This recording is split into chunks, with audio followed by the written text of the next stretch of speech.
everybody, it's Ryan from the Rocky Mountain Cigar Show here, back for another live episode here at the Rocky Mountain Cigar Show Deep. You know what? I always screw that beginning up. I don't even understand why I tried to do it. Thank you so much, everybody, for just tuning in. I always try to do something fancy. One of these days, I'm going to get a teleprompter that lays out everything I'm going to say. But until then, I'm just going to choke on it, I'm sure. So, again, thank you, everybody, for tuning in live tonight. You have a great show ahead of you. We've got an unveiling of sorts that we're going to be doing and show everybody around a brand new lounge put up by Ish over at a club down in his area. And so without any further ado, since I fucked up the beginning, we're going to go ahead and bring in Ish. So hang tight. Here we go. Ish, how you doing, brother? I got nervous, man.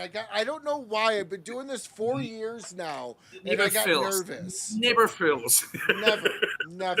Never. I just wanted to say Smoking Studios, and I couldn't even do that. I flubbed it all up. So how you doing, brother? So far, so good, man. So far, so good. Good weather. Couldn't be happier. Waiting for the grand opening on the 22nd of February. So here we are, man. Living life. Nice. Awesome.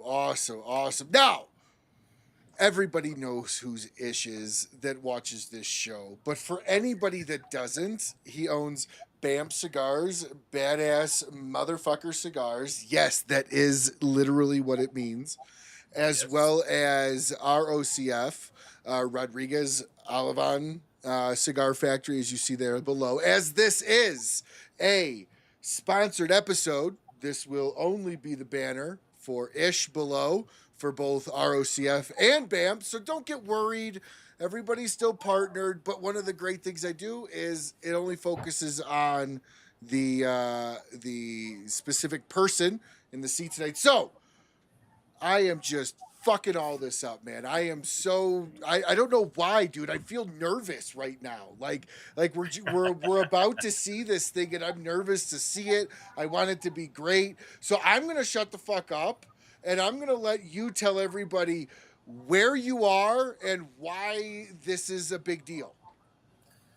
Well, the new lounge is in Wellington, Florida. It's inside the Polo Club. It's a huge well, it's a club, but it's not just polo, it's golf and country club. So every Sunday from the last Sunday of December to the last Sunday of April is polo games. It's very famous for the polo. Tons of people from around the world, Italy, Argentina, Spain, England, you name it, they come over here and spend 5 months out of the year over here, and maybe then stay another month or so just training with the horses and relaxing with the horses and whatever, then go back to the countries. And very excited because this came out of the blue. Last year I went to the Polo Club because I know the owners of the winery that they partner with us. And they said, come over here, check it out, bring some cigars and sell some cigars. So that's what I did. And a year later, not even a year later, this happened about a month and a half, 2 months ago. He told me, hey, it's an empty, it used to be golf cars. So it's like a warehouse, like a garage or whatever. So you want to do a lounge. And I take care of the winery and the brewery. I say, absolutely, let's do it. And that's what we do. So it's get a community. You have to go inside the community. Obviously, you just tell that you come to BAMF Cigars Lounge and they will let you go, pass. Worst case scenario, they will call me and obviously you will be able to come. And it's why it is so different has nothing to do with a normal lounge at all. It's that people smoke and have cigars. It's not the same view that any lounge around is parking lot, whatever you want. It's nothing but us and a restaurant. So you don't want to have peak traffic, coming from the outside or kids playing around or I don't know, the noise of motorcycles or whatever. It's totally different. So it's very relaxing. And that's what it is. And whenever you want, let me know and I can show you how it looks. Yeah, so I want to kind of jump into, before we get too far into this, I want to kind of jump into the only segment that we actually do, which is the What Are You Smoking Tonight segment. Now, I didn't reposition your image, and that's totally fine. But I will show what I'm smoking, and I will let you explain what that is. And then if you would be so kind as to show what you're smoking. So I will let you go first.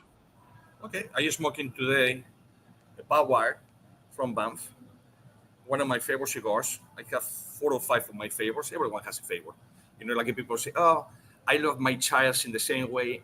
No, it's not. You always like one more than the other, but it's okay. So it's one of my favorite cigars, and I love it. So it's a 50 by 5. It has Nicaraguan and Dominican tobacco in it, and it's one of the best sellers for BAMF. So Bawire. So how long has that cigar been out? Since I will say 2016, the end of 16, beginning of 17. So about 8 years plus. Oh wow. So it's been out for a little bit now. That's awesome. That is a very, very good cigar. For anybody that can't specifically see what he is doing, or I should say what the cigar looks like, it actually has the rolled tobacco leaf around it to give it that barbed wire feel. And honestly, it burns straight up and down. That doesn't interfere with it or deflect from it at all. I will let you explain what I am smoking, good sir.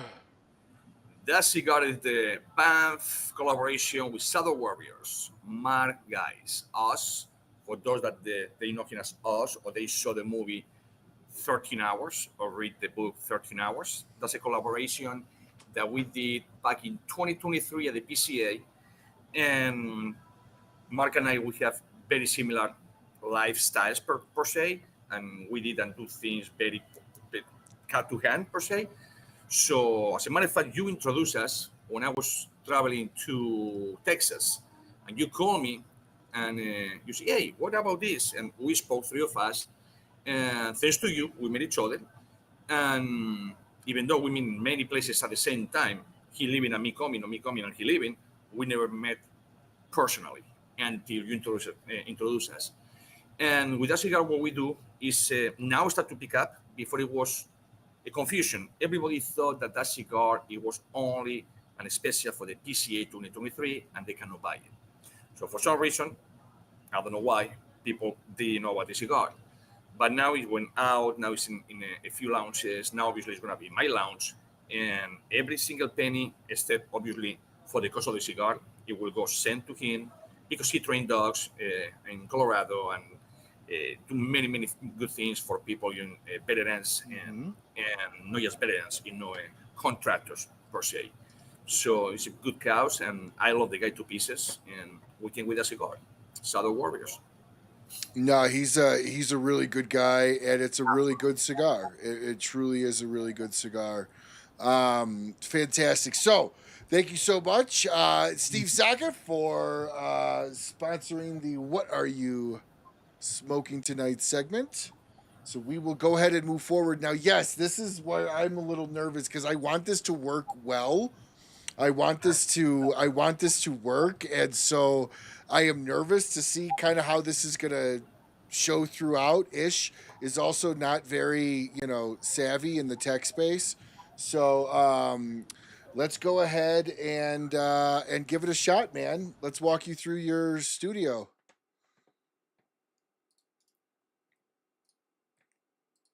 And by the way, I'm kidding. Ish is very good with Technics.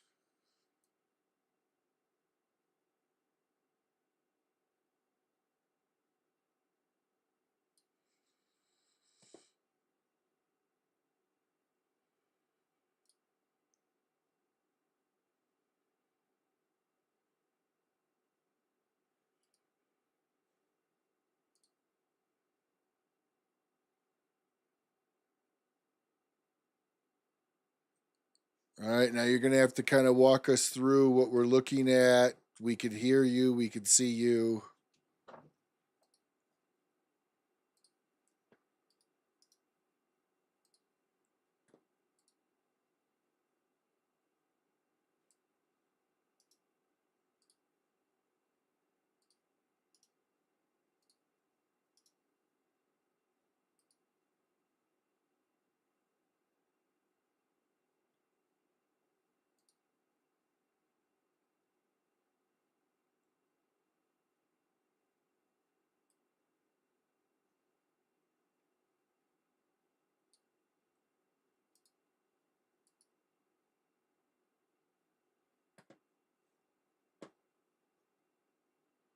So what are we looking at, Ish? Oh, Ish, can you hear me? Oh, hold on. Yes, Ish, can you hear us?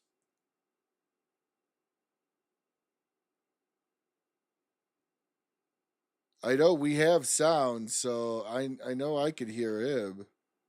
Oh, hold on. Um,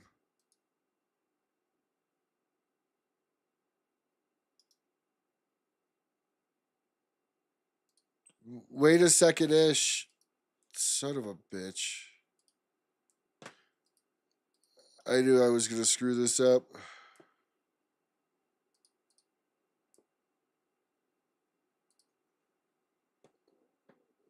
Okay. There we go.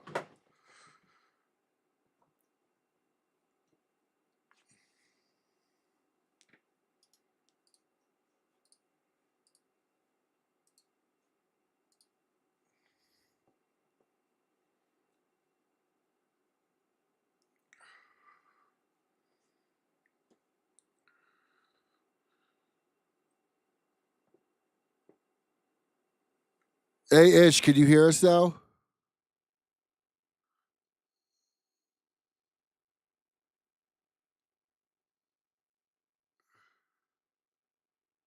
Oh, okay. I was like, I couldn't hear you, and I knew it wasn't me on my side. Yes. This is the VIP Okay.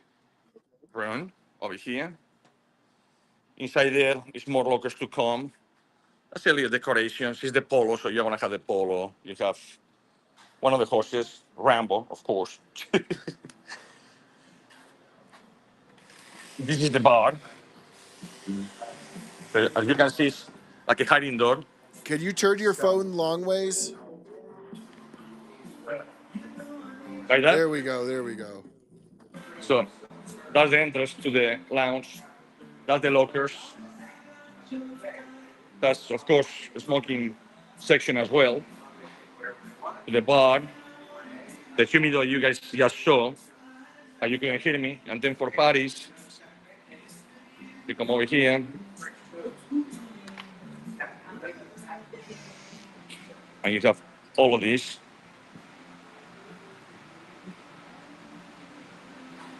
To do your parties with lights and stuff over there. Dancing floor. And looks like a, it looks like a castle, like a very, very Yeah. medieval, per se. Yeah. Like really enjoyment. So this is what it is. Then let me show you. Hopefully you don't lose signal. Let me show you another part, which is doing the tour. It's a podcast. Oh man. So now you go. And where's this? This is the outside?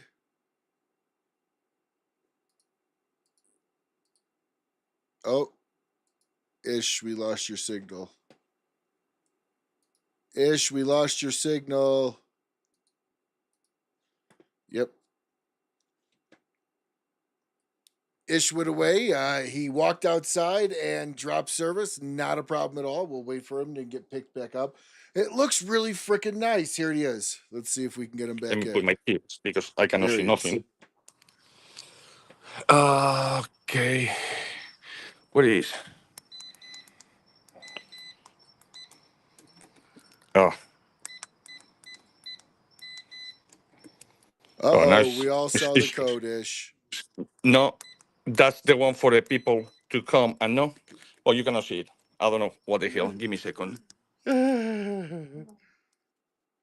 Well, doesn't matter. I show you in the way back, or I show you from the back. But this is part of the lounge as well. That mostly will be used in summer. Well, it's Florida, so you can use whenever you want. So here we put tables. That will be by the 22nd, of course. We put tables, and you can smoke a cigar and enjoy in the pool. All of these are tables, obviously with your chairs, ashtrays, and all of that. We have people playing over there, doing a band. So this is what it is. This is what it is. Great, man. Thank you. And that thing, I don't know what is not working, so I will have to. But anyways, that's part of the winery. What is 4 different rooms just to do tasting. But No, it looks really, really nice, dude. So when is your expected opening again? on the 22nd, it will be February 22nd. February 22nd. Fantastic. No, it looks really good. I can't wait to get down there myself and actually see it in person. How can people? Are you doing a grand opening? How can people Yes. be part of? We already put. Let me change the camera for a second. Let me change the thingy. I cannot change. What the hell is going on? I tried to put my face, but I can't. That's kind of weird. Oh, there you are. There we can go. see you now. There we go. So it's all over social media already. We're doing it's going to be in the newspapers over here in Palm Beach County. Probably we'll do something in the radio. I don't know if we need it. But he's so far over 100. Uh-oh. We lost you again, Ish. He must be going back inside. Yep, we'll give him a second here. It looks like a really, really nice place. I think that thing is going to be packed all the time. Knowing Ish, it's going to be run immaculately. We open from noon to midnight. But all right, you're gonna have to start over about the grand 1 to opening. 6. You want to switch? Yep. Hang on. Yep, we're gonna have to switch over. So let me mute you here, unmute you here, and bring in like that.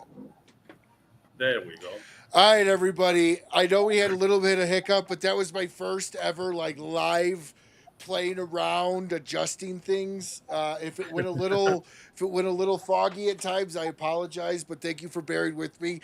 You know, it's because of Ish and partners that we have on this show that I'm able to kind of do some of this fun stuff and really learn how to play with it and put on a great show for everybody. So, Ish, how does everybody get an opportunity to come to the event? You had kind of cut out there. Oh, yes, we have already some flyers. Then it's, of course, in BAMF Cigars, in Instagram, Facebook. We will put in the newspapers as well. So for local people, it's going to be easier. For people out of the town, out of the county, or out of the state, it's many people coming from out of the state, as a matter of fact. Best thing is go to Facebook. It will be February 22nd, 1 to 6, even though we will open from noon to midnight. So come and have fun. Come and have fun. You know, you want to jump in the pool, go and jump in the pool. You want to do something. It's a restaurant. That's not part of my deal, but it is. And have some drinks and have some cigars. Now you said it's open noon to midnight? Yes. Okay. Mm-hmm. All right. Awesome. 7 days a week, yes. And that's February 20 what? 2nd. Okay, awesome. February 22nd. Well, I am looking forward to being able to get down there. I'm hoping to maybe skirt down there on a business trip and swing through and be able to see it. So, all right, Daniel. Yes, it's opening on February 22nd. Okay, Ish. So let's kind of jump into some news about what's going on within BAMF. So. We obviously have PCA coming up here very, very soon. Are you attending? Yes, I will be attending, but I want to wait because all the things that is going on with Louisiana and first you couldn't smoke, then you couldn't smoke, then you could smoke only in your booth, then it was a nightmare. So I will be signing in. I don't get the location. Everybody think that it's about location. Which it is if it's a lounge, if it's a restaurant. But inside a pavilion, really, unless you are You have the privilege to have thousands on top of thousands and hundreds of thousands at the one of the biggest ones. Doesn't matter you are in a corner or wherever you are. So if people want to see you, they are going to go and see you. So this year I will be signing probably in the end of February or March. I don't want to do it before until I know that everything is good. They don't change the status of or the ban of smoking and all of that. But yeah, we will be going over there and with a new cigar that it will be called Around the World. So it has been in the making for 2 years. Well, I have it, but I never had the opportunity to put it out. So I said, you know what? Let's put it this year. So I want to touch on really quickly, Beck, but you haven't officially signed up to go yet. You're waiting to kind of see where things come out, but you will go. I will go, yes. I will. Okay, I just want to make sure because there's going to be people probably wanting to see you. No, it's people coming with me as well, and it's another 3 or 4 brand owners that they coming with me. It's another factory is coming with me, so we're going. But it's the first time in history of the PCA, at least with me, that you have to pay everything 100% up front, and if for some whatever reason happen or they change the law and you cannot smoke again or whatever, you lose your money. So I'm ready to be said I'm sorry and just wait until almost to the end. So then nobody's gonna say no. Worst case scenario that you're not in the directory. Who cares if you're in the directory? Nobody looks at the directory. And last year people were on the phones and I saw that I was over here, but in reality I was all the way over there. So I don't care if, but I want to make sure because it's not just me, it's another 4 or 5 brands, like I said, and another factory. So I want to make sure that we go, knowing that everything is good and everything is perfect and it's not going to be too much BS or whatever. So that's what I want in a little more this year. Okay. Now, tell us what you're bringing with you again. Do you have one with you today to show us? I didn't bring it with me because I is smoking all, but I have it at the factory. But yeah, it is. People say, "Oh, it's impossible." Oh, no, it's not impossible. Okay, it's 17 countries, 5 continents, 17 countries. Of course, it's not 17 full leaves in the cigar. It will be like my mom here. It will be like this. Okay, so it's a half of this, a half of it's long leaf, but halves. Some are full, and whatever the case may be. But I did a cigar about 2 years ago, and I want to put it out, but it was so many things. It was the Saddle Warriors, it was the Sungay Fall, then it was different brands that I started to make cigars for them. So I didn't put it out. I really, really, really couldn't. So even though it's in production. And I said, you know what, PCA, let's do it. So it's around the world, obviously, because of the 17 countries, 5 continents. And well, I hope that people like it. People that they try it, they love it. So, but again, everyone is different. Now, Bruce asks, and we'll get back to that cigar, but I just want to touch this question. Why didn't you go to TPA? Is it the lounge? No, TPE. Or not TPA, TPE, yes. Because of the lounge. And because, honestly, I never went to the TPE. I never went to the TPE mostly because it used to be Cigar Expo, cigar produce, and it's everything but cigars. So good, you have over there a few people and they make good. Like I hear that people make, I don't know, 6 figures, good for them. But mostly it's going to be edibles, it's going to be, now you have hot dog stands, you have marijuana, whatever you want, you have hookahs, you have, well, to me it's not as serious as a PCA. To me, in my opinion. Maybe I make better money over there because, I can go super average and everyone will buy it because it's what they want. But it's not for me, honestly. I know into that kind of, I don't know, ambience per se. Everybody is smoking and doing this, doing that. I'm talking about marijuana. I don't smoke marijuana. I don't like the smell of marijuana. So to me, it doesn't make any sense to spend, $10,000, $12,000 and then spend another $15,000 or $20,000 a month later or 2 months later. So I said no, because I had to choose. So PCE is more serious for cigars, obviously. And then we had the Chicago Pipe, which is in May. So it's back to back. April 11th to the 14th is the PCA in Louisiana. and then in New Orleans, and then you have the first, I believe it's May 4th to the 7th, is Chicago. So it's no way in hell. I wish I was millionaire, but I'm not. So I cannot go to all the events. So that's, and the lounge. The lounge, it took money, it took time, it took, a lot of things. So It took a lot of time. yeah. It took a lot of time. And remember, the guys, except for the humidor, the guys did absolutely everything. They didn't want me to do nothing because they say, well, it's your space, it's your lease, it's whatever. So it's like when you rent a house, we wanted to have done. So everything was done from scratch. 4 things leftovers in another jobs and other things or whatever.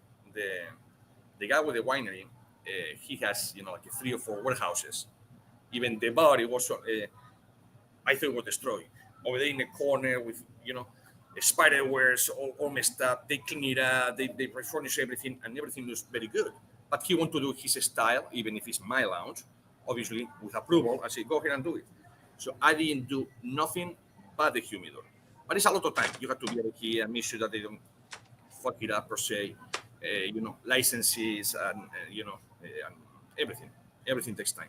And another 2 big projects. That one, it took almost 2 years to have a permit, and just came last week. And the other one we gone almost to a year, and probably is coming this coming week or the next. So there's no way I can leave those jobs after 1 year waiting for permits. Just to go to the TP, and because it's not just 1 or 2 days, it's gonna be for me the whole week. Yeah. So, no, I couldn't. So I'm going to throw this up there, and I'll answer this question for you. Yes, Larry, if he actually wanted to, he could roll the fattest of fattests if he really wanted to. Trust me, I've asked. Ish is the type of guy that could probably roll a cigarette like this. It was funny because it's over here they do, because of the scenario, they do a lot of weddings. Or let's go to the polo club and do weddings or whatever.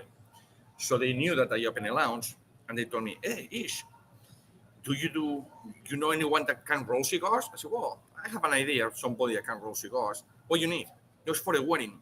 And we would like to have the after party at your lounge and utilize the party room per se, with the floor, with the dance floor, with the lights, with the DJ thing and all of that. I said, okay, no worries. And I say, I can do it for you. And we agree on the price, perfect, only 2 hours. And and the guy told me, do you think that it's possible for you to roll 10 cigars in 2 hours? I was like, see, you never saw any of the videos, right? You never met me before. No, see, don't worry, I will make it happen. I will make it happen. I will make sure I can roll 10 cigars in 2 hours. 10 cigars in 2 hours, that person wouldn't be employed. I think you could roll 10 cigars in 2 hours. That was the question that they asked me. If you can do that, we hire you. I said, okay. I bet you could roll 10 of the mufflers in 2 hours. I'm more. Probably I can roll just with one hand and do paperwork with the other. It's like, really? 10 cigars in 10 hours. Okay. No worries. I said, no worries. I got you. So you're all super excited about this lounge. Yes. This is a big change for you. This is a big lifestyle change for you. Yeah. You don't do retail. You've never been in retail. You've always been in either military, war, construction, or cigars. Yeah. So retail space is new. What are you giving up for retail? What are you giving up for the lounge? What really, I always wanted a lounge, thinking in my retirement, just to have a hobby and to make some money, of course. And when the opportunity came, like I said, a couple of months back, I took it. And I want to be out of construction for the past 10 years. And then 4 years ago, from my accident, when I broke my back and my neck, I said, I'm not going to do construction anymore. Well, I didn't stop one single day. So I said, you know what? I had to stop at some point. No, not the company. The company, which is Olivan Contractors, my last name, Contractors, it will be always over there because I'm not going to leave my guys with no job. but I will hand my tools and say, boom, no more construction for this guy. Now, you want me to change the panel, electrical panel? Of course. A water heater, of course. Do a bathroom, something like that, small, I can do in a couple of days, or like a little remodel or whatever, yes. But to do this massive, hotels and houses, and it's waiting 1 year for a freaking permit. Come on, I could make 3 houses by the time that they give me the permit. I say no. So I'm done with that. So retail, I have no clue whatsoever. The good thing is that everybody so far come over here. Can you recommend me cigars? I say, what you like? Oh, I never smoked in my life. I say, okay, don't look at that. They're looking at the blood or the pure African. I say, they look good, but don't go for that. Come to this section, So it's fun. I hate to sell, but it's fun because you don't have to sell a cigar if it's your lounge, because you know all the cigars. One thing is if you work in retail in any other lounge that they have many people, but in this lounge is unique because only cigars done by us or members of the TPA that they have their own brand are going to be in here. No one else. So obviously I'm the blender. I know from A to Z all about the cigar. So to me, it's not sell. To me, it's just explain what it is in the cigar because I made the cigar. I don't have to memorize it. So it sells, but in itself per se. So it's fun. It's about 4.2 miles from my house, a straight shot. So, I can go in a bicycle if I wanted to, no, walking if I want. So it's fun. And yes, again, you have to do payroll because what I did or what we did, instead to have shifts of 8 hours, we do, it's way better for every employee to have 6 hours. So 12 to 6 is to 12. Now, obviously, there is times that is going to be 10 to 2 or 3 o'clock in the morning. So they will do, a little extra time. But even who it was, Amazon, Walmart, and all these people started years back with just 6 hours. And your brain is better, you were more relaxed, and you're making the same money, at least with us. So why not? And I will be coming over here probably in the morning just to have a coffee. We have the espresso machine that I don't even know how to use it. It's like this machine with 10,000 buttons. I don't know. So smoke a cigar, go home, eat, come back in the afternoon, be with the members, come to this little room over here, sit in the couches, on the table, and have fun. So I don't look at this as a job. I know people are going to call me crazy. Oh, it's crazy. Well, it's not crazy. It's just I have many other jobs. So it's not like I put another job on me. No, I put relaxation in me because I taking my other big job out, which I still making money with it. I know working, but my guys are. So it's no problem with that. So changes a lot. Now it's gonna be a little more slave, probably because now you have to show up almost every day. You should, if it's your business, you want to make sure that the clients are happy and all of that. But I take this most as a relaxation that work, to be honest. Maybe you ask me 6 months and I say, hey, you know what? I selling it. Somebody wanted, I sell it. I don't know. I really don't know. Well, I think it's great for you because you did get seriously hurt, like really seriously hurt, and your wife just makes you work and work and work to afford her life. No, I'm totally kidding, Carrie. I love you. I'll get a text later, I'm sure. But no, so it's good, and not only that, but this puts you whole hog into cigars.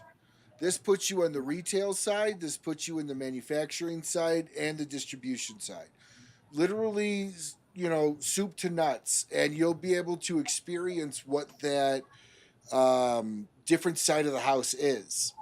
Yes. Because, go ahead. No, and you think about it, when I wake up in the morning and before I go to bed at night, which is in the morning anyways when I go to bed, you're going to see me doing packages on my house. And they go in the morning over there. This thing, obviously, we only have about 5,000-6,000 square feet, but the whole thing that we can utilize is 35,000. So if I put another 3,000 or 4,000 just to do distribution, to do whatever, I'm allowed to do it. So I would be doing everything now from the humidor later on for the distribution center. And I'm making cigars for 106 people. So now they don't have to be fighting where I put the cigars, where I do this, where I do that. So I can take care of that as well. So to me, it's gonna be like being home, but not being home. The only thing that, yeah, very bartender is over here, because if somebody asks me for a drink, you know how to count on me. The only thing I can know how to pour is beer, wine, and coffee. So don't ask me for no fancy stuff. Ask me for cigars. Well, you know, I was going to say, for the most of you guys have never been to Ish's house, but this means he's reclaiming 2 rooms, literally 2 bedrooms. It was like playing Minecraft, sleeping in one of the bedrooms where you were moving stuff off the bed to open the door, and they were all cigars, because his whole house is humidified like a fucking cigar lounge or like a humidor. So now he's going to be reclaiming a bunch of space, which gives me a permanent bedroom, which I'm very happy for. So what is that? That's going to be a huge change for you, to not wake up and see all of your cigars, to not wake up and just have your shit there. And you're going to have to actually get up and go to this facility to do everything. But I still keeping one of the big cabinets, which is our 7,500 cigars. That is still in my house. That's my personal enjoy. Is that the one right on the inside of the door? Right on the inside of the sliding door from the back? Yes. Yeah. That now I move everything. Yeah, that one stays. That has to stay. And obviously you're going to be keeping your rolling stuff, obviously probably at the house for little stuff. So it's essentially, not only is this going to be your lounge, but this is going to relatively be your entire environment and where you work and you think about everything else. We already have people asking me, members and non-members, when they every time, and this is Wellington. Here people don't trust nothing. They have to go on Google or ask to somebody, blah blah blah blah. So when I start to read the magazine and start to read things and reviews or whatever, I say, holy cow, this guy is a blender and roller, and he does events. So I already have about 20-something people if I'm gonna do classes. So probably starting in May, every Saturday or every other Saturday, we will do a rolling event class. That's awesome. So they come over here, I teach them how to roll the cigars. I will put 2 tables only. I will do 10, 20 cigars, whatever, very slow. But even like that, it will take me 10 minutes. It's not take me 2 hours, I promise. and then I will sit down on my seat and I will teach them how to do it. And the idea, as a matter of fact, it happened last May. I believe it was May. I was in construction and doing some work, and I have a phone call. They told me, hey, can you come to Melbourne, over here in Florida as well, about 2.5 hours from my house, and 2 hours, and do a rolling event? I said, absolutely. As soon as I hang on the phone, I helping the guys with a 680 pounds window. It was raining. The guys, I have the window like this. The guys have it like this, like a, in its side, and they went, let it go, and it went into my 2 hands. Boom. So within seconds, my hands were like this. They look like I couldn't do nothing. I say, how the hell am I gonna go now and say I cannot do the band? I said, well, this is what I'm gonna do. I drove over there with my hands like this. Boston Jimmy was over there because he lived in Melbourne. He looking at me and said, what the hell you did? I said, well, I did nothing. I just hold, $5,000 window because these guys let it go and just smashed my 2 hands. So with a lot of pain, I roll about 20 cigars, maybe 25. And I said, okay, this is very boring. You guys came over here and pay for your ticket. So I get that you want to roll your own cigars, right? And everybody, yes. So I made them work. So they paid to work.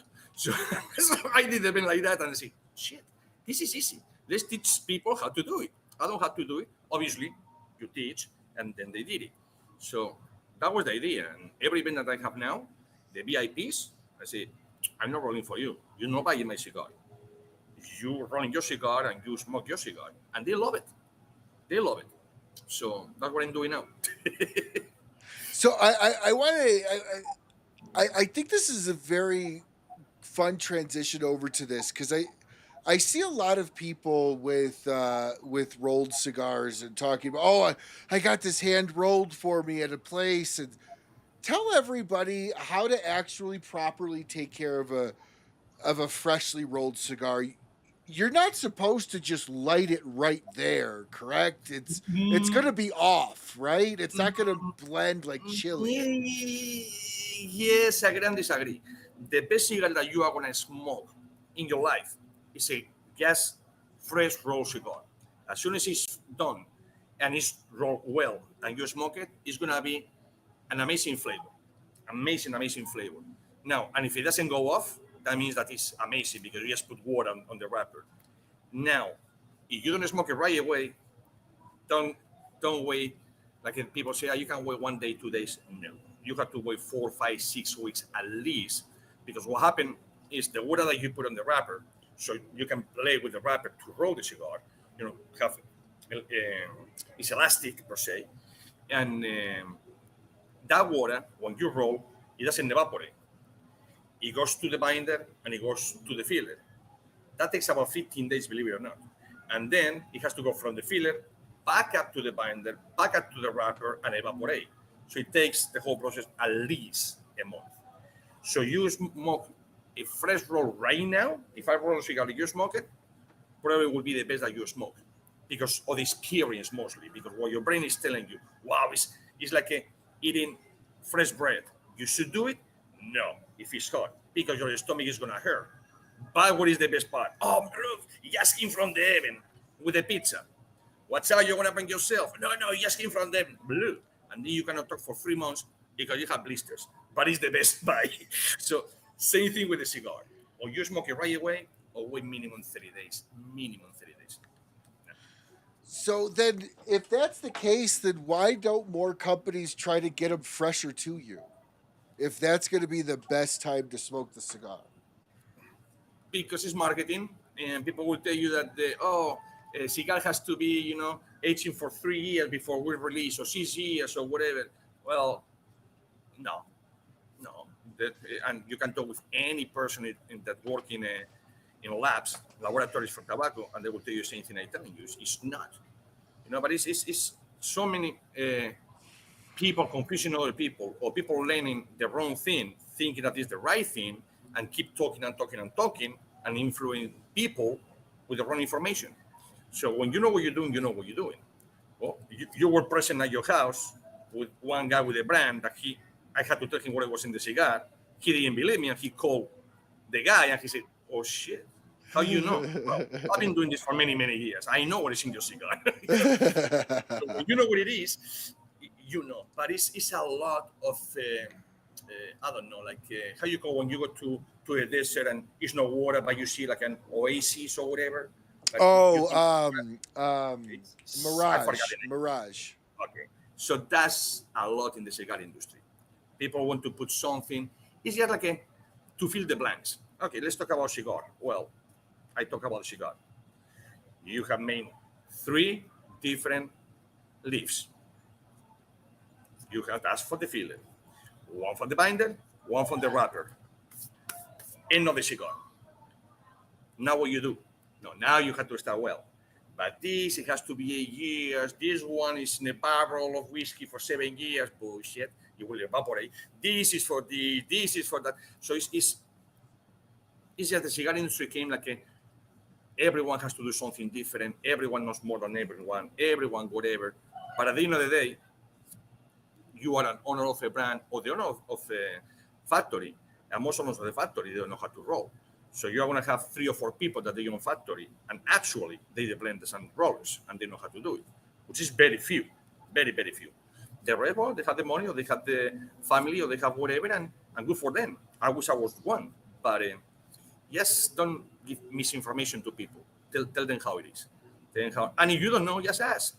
It's simple. But yeah, I have a lot of people telling me, "Oh no, this cigar has to be at least 3 years before you can smoke it." The cigar is gonna change flavor? No, it's gonna change what? Strength. Why? Because the nicotine evaporates. That's it. That's the only thing that happened.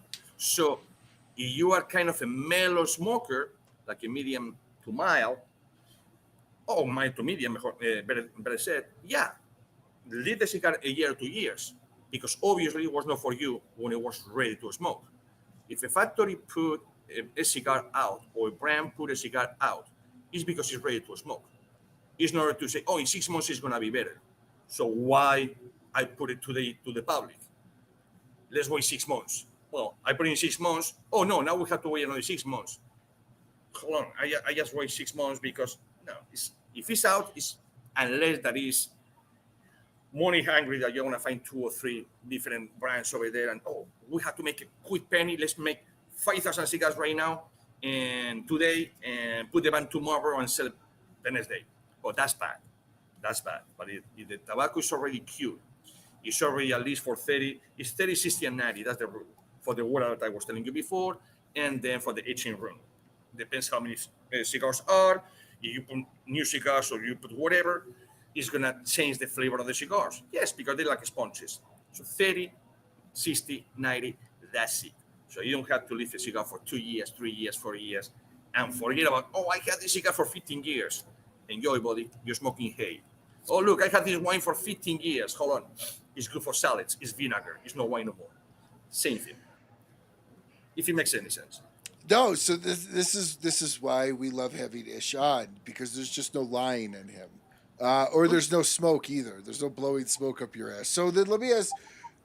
So have you ever had a cigar where you were like, you rolled it and you got it ready and you were like, I liked it better 2 months prior than what it is now?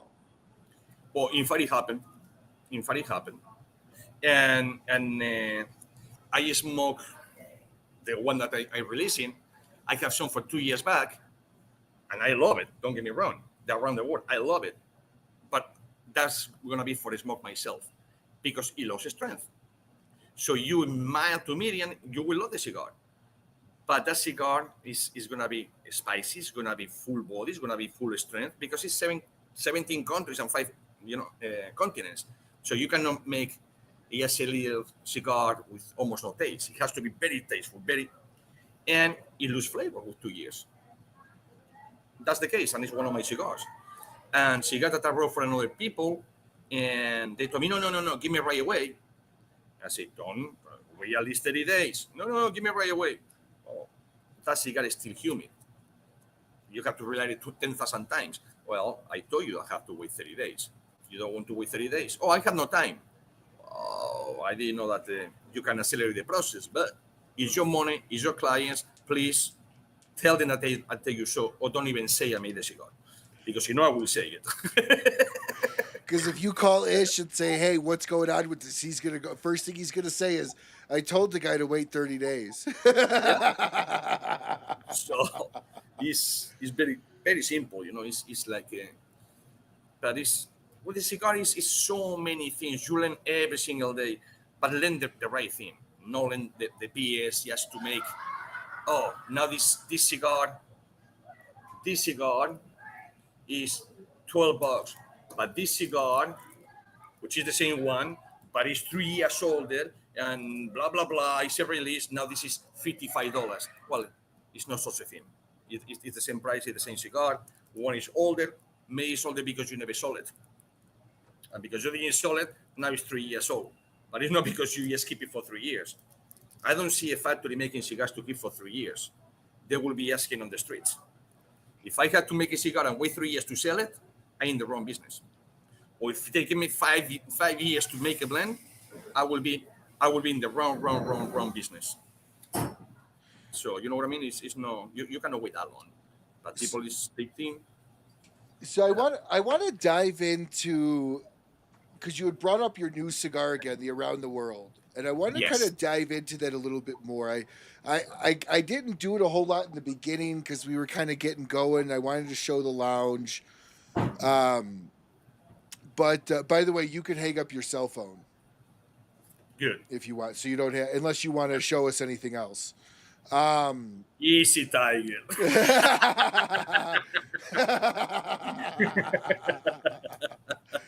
That's for the After Hours OnlyFans, everybody. You can sign up for the Rocky Mountain Cigar Show OnlyFans for the Especially in 1750. for the After Hour episode. I don't think I'll get any viewers, but we'll find out. So let's dive into a little bit more on 17 countries and Yes. and just conceptualizing 17 countries in a cigar. I'm going to go, that's got to be a 90, right? But you said it's in the 50s. No, it's a 56. It's a 56. So it is a slightly thicker, it is slightly bigger ring gauge than a normal Toro. How do you even go about picking 17 countries, and can you rattle off the 17 countries that are in it? Well, because again, everybody knows that I cannot be sitting down too much, so I have to be moving. If not, I start to itch, so I have to be moving, whatever. So he starts to ish. Yeah. Every country I visit, it's two things I always visit in a country. People go to see monuments, basilicas, churches, and museums. Well, I can see that online. I go to see vineyards, wine cellars, and tobacco. That's what I go to do and eat like crazy, the food. So if I like... Yet he doesn't gain a pound. I don't understand. What he said? I said, yes, yet you don't gain a pound, and I don't understand. Oh. Since the accident, I gained something over here, but not much. Shut the fuck up, dude. Just shut your fucng mouth, dude. Just shut up. I love doing, man. My 10,000 calories a day is not work properly. People look at me and they hate me and say, how you can eat that? I say, and in one sit, I say, well, I only have dinner and it's 10,000 calories. 92, 98, 10, 2, 10, 3, but that's what I eat. But yeah, so going back is, for instance, I go to Italy, or in Italy, I go to Tuscany, and I like one leaf. Because remember, when you blend in front of the people, you don't just go and buy a tobacco and just guess what is in the tobacco, whatever. Sure. You're going to go to the farmers, or you're going to go where they have the aging room or the drying room, whatever you want to call it, after the fermentation, and you're going to try leaf by leaf. So if I try, call it 6-7 different leaves in Italy, and I like one, I put it apart. I go to Brazil, I like this one, I put it apart. You go to Mexico, you like this, you put it apart. And as a matter of fact, it has tobacco in the field from here, from the United States. So it's not just people only use, mostly for the wrappers. You can use it for many things. So I put apart what I like. And then you do like a chef, I like, well, how people start with if you think about it, always was, or you eat fish, or seafood, or meat. Or you have first your swing cocktail, and then you have your steak. Now you have the chirp and chirp or whatever that becomes, the lobster with the steak, with everything together. You put three things together and nothing kills the other one. You just keep munching and munching. So that's what I do. I just pick up all the leaves and play with the positions. Because it's many ligeros, many visos, many secos, which is the three components to make a cigar, or supposed to be anyways. It's people that only use 2, people that only use 1, people that use 10,000. I don't care. That's not my problem. But it's normally visos, second ligeros, what you use to make a cigar. But no, with the ligero has to be in the center, because it's a rule, or you are going to be the disgrace for the cigar industry. No, you can put it wherever you want. What? You cannot be lefty to eat a steak. You have to be righty. Or who say that? You whatever kind you want. You have to eat the potatoes first and then the steak. No, you can eat whatever you want first. So the same thing with the cigar. That depends what you locate the leaf. Depends how you put it. Depends the quantity. If you do, for instance, in accordions, you can pick up one and say, okay, I'm going to do this. I'm going to pick the ligero and the second, put it together. Yes, in one. So I do a little bundle. Then piso and seco, and do a little bundle. Then I go and wrap it. So it's many things to do, like recipes. And that's how I came with it. I try until I like it. So but like conceptually, that's got to be. I guess for somebody like myself that doesn't have that full understanding, that mastery of what flavor complexities and profiles tobacco has. I'm just thinking about how daunting that has to be to kind of put pieces, because like you said, it's at 17 whole leaves. So there's going to be pieces put throughout Yeah. the cigar. And I guess, how did you, and maybe this is just because of the so many years that you've done it, I don't even know how to ask the fucking question, but how does it make sense? And then not only that, how does it fucking make sense, but then how do you How it send works. all your shit down to Dominican and make it make sense for these fucking people to get that? Because that's a lot of different countries to keep that quality control. So talk about that. What, just because you know how to fucking do it doesn't mean your team's going to do it the same way. So how do you make that quality control happen with a cigar that's in depth When, like that? when it's more than 5 countries, this guy over here will fly to the factory. And it will be with the blenders, it will be with the rollers, it will be with the bunchers. But more than the rollers, or more than anyone else, the buncher. Everybody gives, something that pissed me off in this industry that you cannot imagine. It pissed me really, really, really, really off, because I have two things that has nothing to do, but it has a lot to do. I'm a builder, right? I'm a general contractor, and I build hotels and I build houses. I never had the credit because the plumbing was good. I never had the credit because the electrical is good. Never because the AC is nice. The freaking painter has the credit because the color of the house is nice. And the guy that did landscaping is very nice. Ah, you fucker, who put the whole house together? But this is the painter. The painter did the whole thing. Same thing happened in the cigars. Oh, this cigar, oh, that roller is amazing. Look the construction. This roller knows what he's doing. Fucking A. The roller only paint the house. The only thing that he did is just wrap the present. Give the credit where the credit is due. Give to the guy bunching that if he messed it up, the whole cigar tastes like garbage. You're 100% right. You make a So, valid point. but everyone, the roller is the best roller ever. He's the best. How many times, not counting me, you went to any lounge that they have rolling event, and you see one guy like this idiot over here going with a press, driving 18 hours, go with the press, with the molds, with the leaves, and put everything together in front of people. Yeah, pre-bunched. They do pre-bunch. Yeah. I'm the only guy doing that. But they have the credit because, amazing roller. I can teach you in about 1 hour, and I can send you tomorrow to roll cigars. If you just do that, obviously it's the technique, is how you have to do it, but the consistency doesn't come from the wrapper, neither from the press. If you do a very bad bunch, I don't care, you keep pressing and pressing and pressing. You can press air as much as you want. If it's air, keep pressing, nothing happens. Now, if it's something, that has consistency and you press, yeah, now it's press.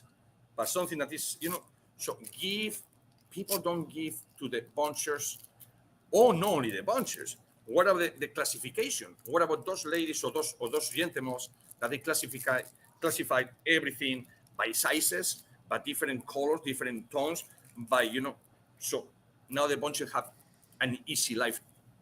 But the easiest of the easiest of the easiest is two guys that have it very easy in the cigar industry. The roller and the guy that putting the rings on it, the bands. And look this band. Oh my God, this is a cigar. You motherfucker. That was the printer. You don't smoke the band. It can be beautiful. But you just buy in the band. Well, did you actually make a smokable band one time for one of your cigars? Did you make a tobacco band that you could just smoke through? That was like See, guys, if you're watching this and have never tried a BAMF cigar, I don't know why. Like you're just hating your life for some reason. Go to BAMFcigars.com. one thing that you'll see between BAMF and ROCF Cigars is Ish loves to play. Ish is incredibly loyal to the craft. He's incredibly loyal to the design and the understanding and the framework, but he makes his own rules up for how he lays all that groundwork out. And his cigars show it, because he creates a muffler, which, I'm not even kidding, is like the size of my arm, but way bigger. It's 20. You said how many pounds of tobacco? 27. It's 27 by 320. So to tell everybody, 1 inch is 60. Okay. Yes. So by 320, you're looking at, what is that, 8 inches? You looking No. No, you look at little around 7.5 inches. 1 is 60. So you have 300 will be 5, and then you have the 20. So you have about 5 and a quarter. You're right. My math was way off. 5. So you're talking. But I say all this because part of the fun of having Ish as like an incredibly close friend in the cigar world is there's no smoke and mirrors. So he comes straight out and says like the cold hard truth, when a lot of people maybe will make up smoke and mirrors. Ish doesn't, and that's something that's incredibly respected, because it allows you to peek behind Oz's curtain in a good way, right? You're not like a magician showing all the secrets. You're just allowing people to have an understanding of the reality of cigars. And when somebody tells you it's a 10-year aged tobacco, well, I'll let you explain. You tell everybody what your take is when you hear somebody say 10-year, 8-year, 5-year. What does that mean? It is okay.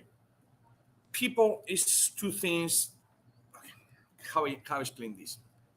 Unless that you are the factory, you are or know how to farm, you do the fermentation, you go and dry the tobacco, then you do the pilons, then you go again and dry more the tobacco, then you go and age the tobacco.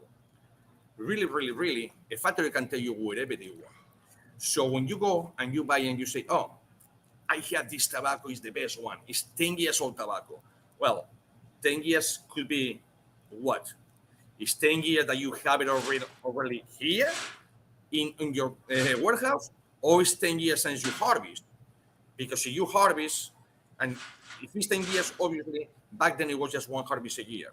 So you have 1 year for the harvest, 2 years minimum fermentation, then another 2 years to 3 years to cure the tobacco and dry it. So actually the tobacco is only 4 years.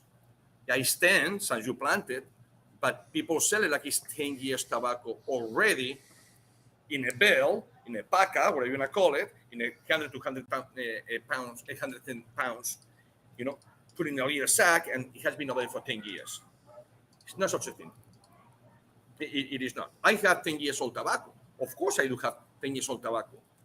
But because I bought it when it was 3 or 4 years, and you don't use it, or you just have it, so it's over there. But you cannot buy that. If you didn't buy it in the past, you're going to find 10 years tobacco. No. As a matter of fact, if somebody tell me that they have 10 years tobacco, no counting since the harvest, I will not buy it.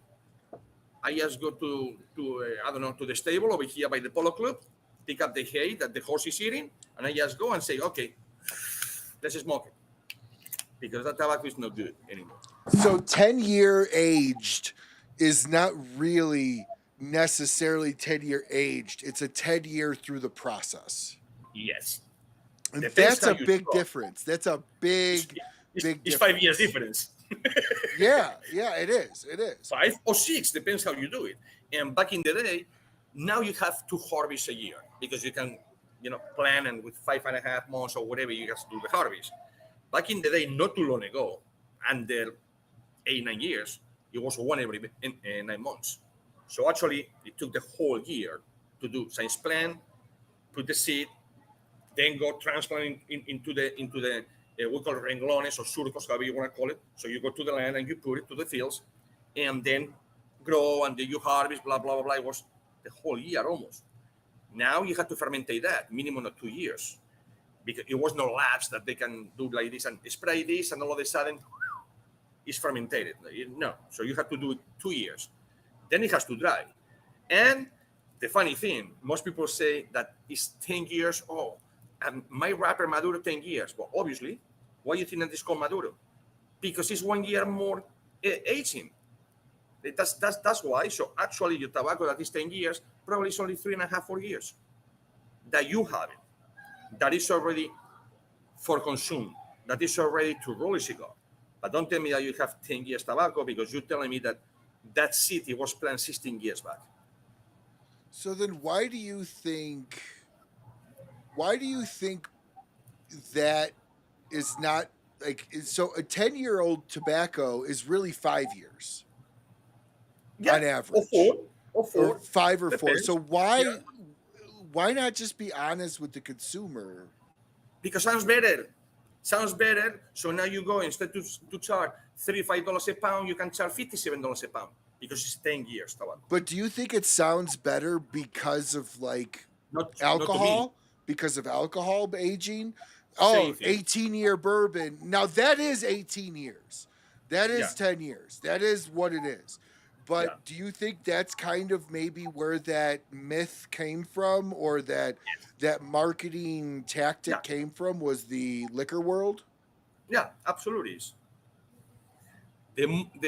All it is, they pick up, I don't know, Micallef, pick up, I don't care if it's anything, whiskey, bourbon, rye, cognac. It's not the same thing, a Chivas Regal 12 that the 21. The difference in price maybe is $2,000.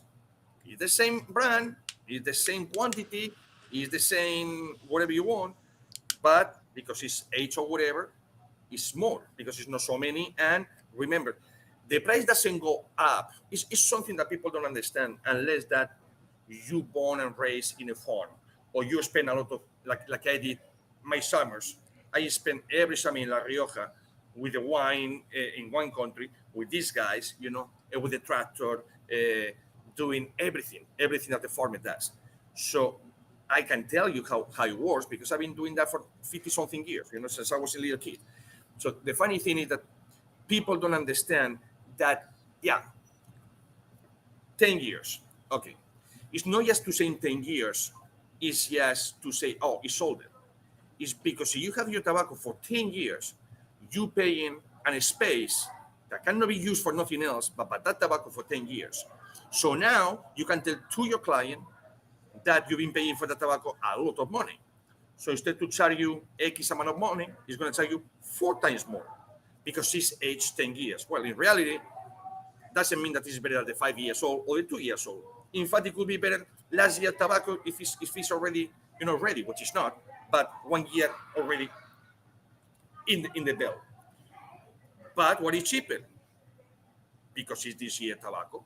Okay, it's not 3 years, it's not 4 years, it's not 5 years. So they are going to tell you that, but the reality is that they're charging you because that tobacco has been taking a space at the warehouse. So now you come as a consumer, or you come as a brand, and well, you want that, you're going to pay a penny. Well, but in reality, maybe that guy never is going to use that tobacco, has no use for it, but it will charge you because it's 10 years. So it's depends where you go, depends who you talk to. It's tobacco is like the sales car, the car salesman.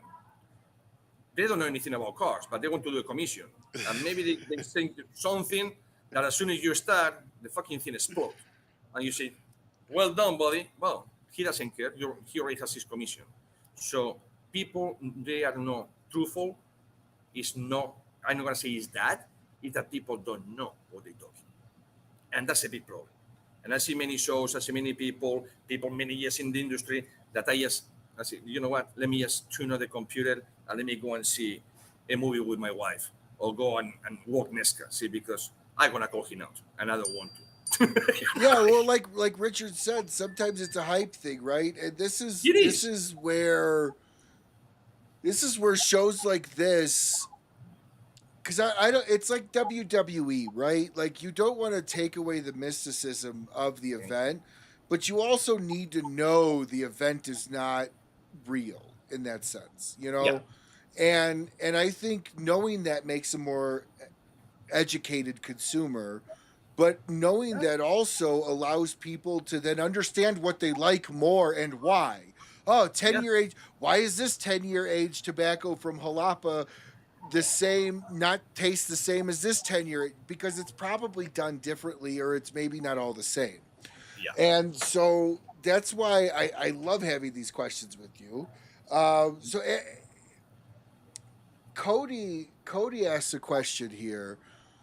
Is putting cigars in cellophane and have to do is that a company preference? Now, cellophane, from my understanding, and then you could tell me, because some of your cigars are in cellophane and some aren't. And I mostly they are in cellophane. Mostly they're in cellophane. so my understanding of cellophane is obviously it's a breathing product. It's not It's wood. plastic. wood, Correct. yeah. It allows humidity in, humidity out, temperature in, temperature out, but it also stops bugs. When the beetles eat it, they die. So why do some brands not do it and some do? And why have a brand like yours that does it for 99% but not for 1%? What's the benefit? Okay. It's no benefit whatsoever. The only people that they will never put a cellophane ever is Cuban tobacco. They don't put because it looks better. Yeah, it looks nicer with no cellophane. It looks nicer. Okay. But it's because they don't have it. Simple as that. Well, It you take a Padrone. Padrones never have cellophanes. Well, because but they come in boxes, they come whatever. It's presentation. Then they say too. Okay, you have two cigars in cellophane. Okay, these two in cellophane. If this is 35% porosity and this one is 40, because it changed, it's not the ones. This is gonna age better than this one. Now, if this fall to the floor, it's better protected than one with not. But if this fall to the floor, this is thicker, it's better than this one. So it depends what you want to do with the cigar. Now, I will not ship cigars without the cellophane. If the client want to take the cellophane, because he hear that it's gonna be better and age better and they get together, they are a happy cigar, go ahead and do it. I don't do it because the cigar is on a sponge. You have all your cigars, Yep. and that is the same Yep. brand. Unless that is the same brand, you have multiple cigars without cellophane, they are gonna change flavors just in between them.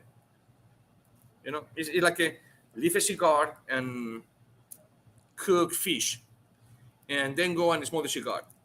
Now is when you can tell me, this tastes like salmon. Of course, motherfucker, you're cooking salmon. Okay, so is better cellophane? Absolutely. Unless that is just your own humidor and it's the same brand. Or if it's not the same brand, but you put Maduros with Maduros, Habanos with Habanos, and whatever you want, I would not do it. And it's safer. Yes, it's going to take a little more time to age. But why you want to age the cigar is what I don't understand. The cigar is already aged when you buy it. So I don't understand. Unless if this cigar, it has been 10 years in my humidor, is rare. Well, that's another thing. It's another thing. Why people have in the humidor, whatever brand for 10 years? Because they bought it at $55, and 10 years later, they're going to sell for $2,000 because it's no more of that. It's not because they itch into smoke it. It's not because whatever. You itch for two reasons. Because you don't like the strength of the cigar, or because you are going to resell. Don't tell me for special occasions, because tomorrow is not granted. It's no promise. So I know in a way to drink my Dom Perignon 1947 for my 65th birthday. I might not see tomorrow. You know what I mean? So it's I will keep everything as well. That's me personal opinion. And like I said, it's safe for the cigar. Safe if you have beetles, for instance, they eat it. Like you were saying, they die. The beetle is gone. Yeah, you have a hole in the cigar, but the beetle is gone. So it doesn't jump from one to another. Yeah, that's actually when I came over to your house. You had just bought a box of Bolivars, your favorite Cuban cigar, and you had a beetle problem, and it literally jumped between like 5 or 6 cigars, Yeah. and now they were still smokable. I think 1 or 2 weren't, but most of them were. But you would put them in your freezer right away. That would have been Right away. prevented if they didn't have that. Now, Roland here. Hey, Roland, good to see you, brother. It's been a while. Now, Roland says protection. Yeah. But it's more than just dropping beetle protection. Cellophane's really the best protection in a humidor, right? Not all humidors are run properly. Not all humidors use distilled water. If they don't use distilled water, it's going to have distilled dust, or I should say misted dust all over the humidor that's going to settle on the cigar. Now, having the cellophane is going to protect and save that cigar. Yes. Not having the cellophane is going to what to the cigar? Make it moldy? What is it going to do? Mushy is going to be, of course, moldy. Is going to be, the humidity is going to be at the roof. So it will be unsmokable. So, yeah, you can bring back alive. Yeah, you can, everything, Put it in the microwave for a minute and a half. No, bullshit. That's a joke. Guys, don't do that. don't do that.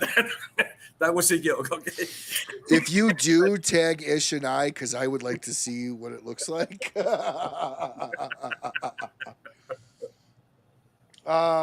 So here's a question here from Mike. Can you see the question?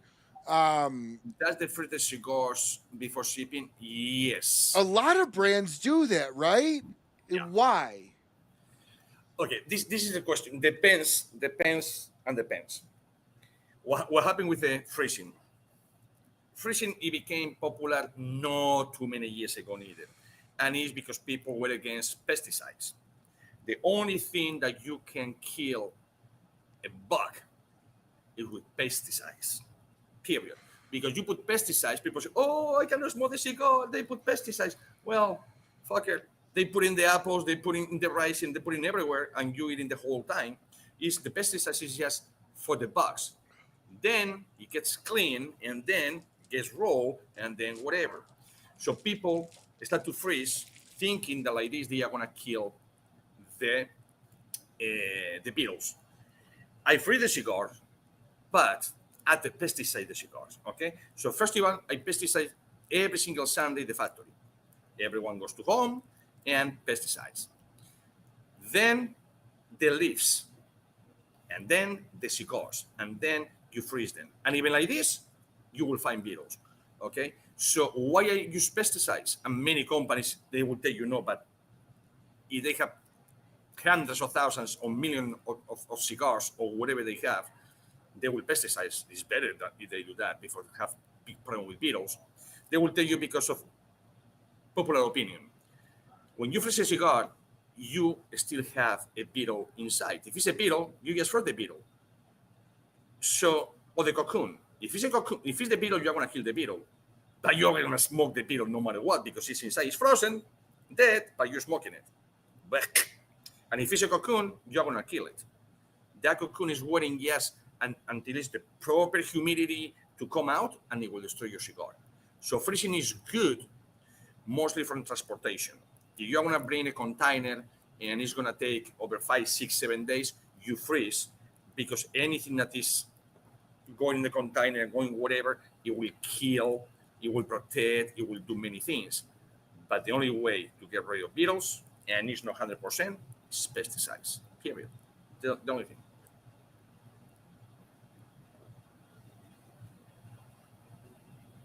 I cannot hear you. I have heard that beetles are in every cigar. In that everyone. It doesn't matter how good the factory is, how good the field is. You are smoking beetle. They're dead. They're not going to hurt you. It's probably another reason why we don't want to inhale cigars. And remember one thing: beetles, 90% of the beetles in a cigar is not for the factory. It's not for the shipping. It is in your house. You buy lettuce, and it has beetles on it. That's why they put a little chlorine on it when they wash it. They will have. And those things, those fuckers, they jump. You don't even see them, because they like a, like little, lice. Yes. You can't even see them. But pepper, you have it. Paprika, have it. Cereal, have it. Rice, have it. All of those things have beetles, not because you don't see, you think that they don't have. So you have cigars, and you open your humidor and whatever, and you have those products in the house. Those things, they fast as fuck. You don't see them. And that doesn't mean that the cigar came from the factory, or when you went to the store, oh, look, I bought this cigar a week ago, and all of a sudden I have a beetle. Well, that cigar has been for a month in the humidor, didn't have a beetle. Now, all of a sudden, 7 days later, came the beetle. What happened? It was hibernating like a bear, and all of a sudden, oh, I'm here in the beetle. No, it's because the beetle came from your house. But people will never tell you that, and that's what happened. So factories and manufacturers and brands say, well, before you publish in Facebook or whatever, or Instagram, I replace the cigar. I don't give a fuck. If you buy the cigar over here, and I go like this, because it's me, the first thing I'm going to go is like this, or when I sip, I say, look, it's nothing. Even I will move the band to make sure that there's nothing behind the band. That's why the bands are always a little loose. I do that purposely for expansion and to check for beetles. If it's no beetle over here for a month, and it goes to your house, and in 2 or 3 days, or 4 days, or 4 weeks, it has a beetle, the problem is on you, it's not on me. If it makes any sense. So people think that beetles, does. People think, oh, beetles come from the factories. No. 90% of the beetles, it come from your own products that you eat home. So, Ish, I think it's time that Cody would love to sit down in your factory, listen and chat with you and learn from you. Absolutely. When are we going to get a BAMF tobacco tour trip? Like, when are you see like Perdomo doing it, you see Drew State doing it. When are you ever going to be, are we going to be in a position to where, you could rent a plane because you could fly, rent a plane, we throw it on it and go to the factory? Like, how would something like that work? Because I've got about 6 or 8 buddies right now that would do it. I will do it when the time is right, but I want to do it correct. Okay, when people go to Perdomo, they go to anyone, Patel, they go to Fuente. Those are not factories. Those are fucking mansions. Okay, so my 3 factories probably are smaller than the fucking bathrooms. Put it that way. Okay, I'm meaning that I have 35,000 square feet, but I mean, in comparison, yes, my factory is a working factory. It's not a showcase. There's no filler. Yeah. In my factory, like in every factory, except when you have people to visit or whatever, you want to go in white, you go in white. You want to go with shorts, you go with shorts. You want to go, I don't care how you go, as long as you're not sweating my cigars, and when you take a shit or you take a pee, you wash your hands. That's the only thing I want. I don't care if you come in with shoes, you come with Jesus Christ fucking Adidas, or whatever you want. I don't care how you come. Just go with your nails clip, no watches, no braces, no rings. Do your job. And wash your hands every so often, even if you don't go to the bathroom. That's the only thing. But when you go to these factories, it's just a fucking show. It's a show because I've been in many factories that they just saying like, whatever. But now, tomorrow is 20 people coming. Everyone, they went to the hair salon. They have the beers fucking nice. They go, oh, hold on. So it's presentation again. It's presentation again. It's a fucking show. It's what it is. So how do I put together a group to go down with you? What would that take? Because I've got people asking me for it. Like, could we rent a plane and you fly us down there? Yeah, I can do that. We can do that. Well, it's sometimes it depends from where. It's cheaper to just go ahead and go with fucking Spirit, which people hate it. But if I'm gonna pay $130 for 2 hours, I don't care if I'm gonna go like this, drinking a whiskey, or like this, looking by the window. It's 2 hours, and it's gonna be cheaper probably than renting a plane. But we can go whenever, and I will show you another factories. My factory is a working class factory. I don't have no golden faucets. I don't have no housing. I have people that go to work. And it's just a warehouse that people do magic over there. That's it. Okay, Now, so if I was to get a group of about 8 people, because I already have about 6 or 7 people I know would go, what would an expense like that cost for somebody like me to go down there to stay? look, We would stay in your mansion. I know that. well, my mention for sure. I would have to kick out, all these guys, but it's okay. No, what we do is a lot is Airbnbs that it costs nothing, and they have 5 rooms and 3 bathrooms, so it's pretty cheap over there. Food normally I like to do it myself, and then just go for dinner and just have fun, And what I will do is rent a van, and we can go obviously to the factory. But the most important thing is not the factory; is go to see the farms, is go and talk with the people that they're working on the farms, is go and see how the fermentation process is. Just to see, oh look, let's take a picture. Here is, I'm gonna put my name so nobody gets offended. He is Don Olivan with his take a picture. Oh, a bullshit.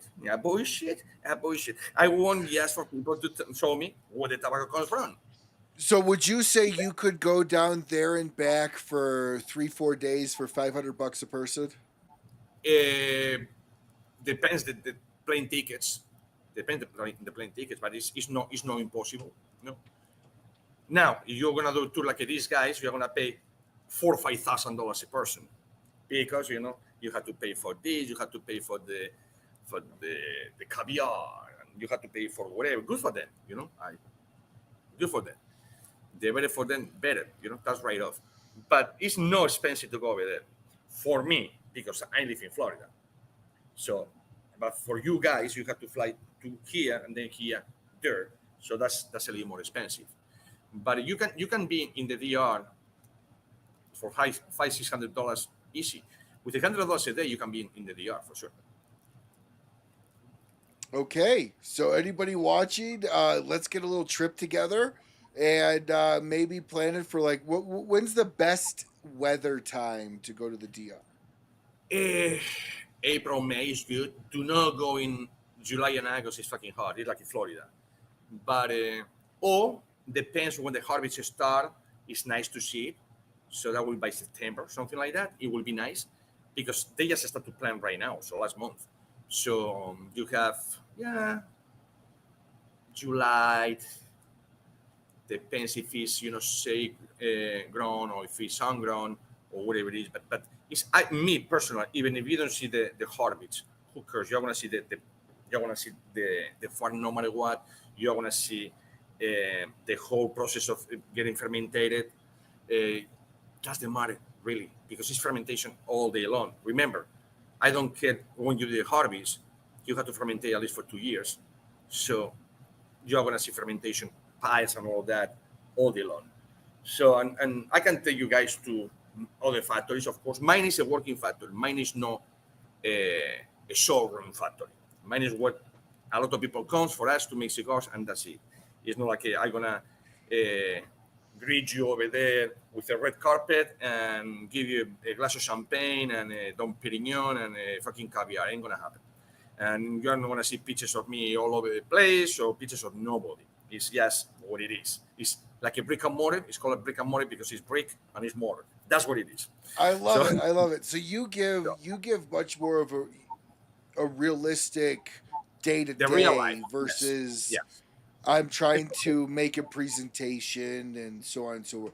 And that to me sounds like a lot of fun too, because going down to the DR with somebody like you know all the good food places. So okay. So not for this year. But I would love to do a Rocky Mountain Cigar Show event where we get like 5 or 6, 7 people to go down, maybe next year, and make this happen. I think that would be a lot of fun.